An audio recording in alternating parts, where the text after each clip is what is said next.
Nanawagan po ang Sangguniang Bayan ng Basista sa Agarang Tulong mula po sa mga kinaukulang opisina ng pamahalaan kaugnay sa lumalalang kondisyon ng mga gusali at silid-aralan umano sa iba't ibang paaralan sa kanilang bayan. Ayon sa Sangguniang Bayan, may ilang silid-aralan na nakitaan na ng pagkasira at mahina ang kanilang istruktura dahil sa kalumaan at epekto ng mga nagdaang kalamidad.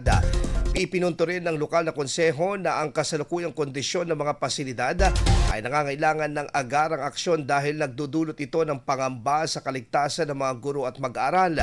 Naitala rin ang pangangailangan ng masusing pagsusuri sa bawat paaralan para matukoy ang lawak ng pinsala at kung anuman ang mga gusaling kailangang kumpunihin pa o palitan.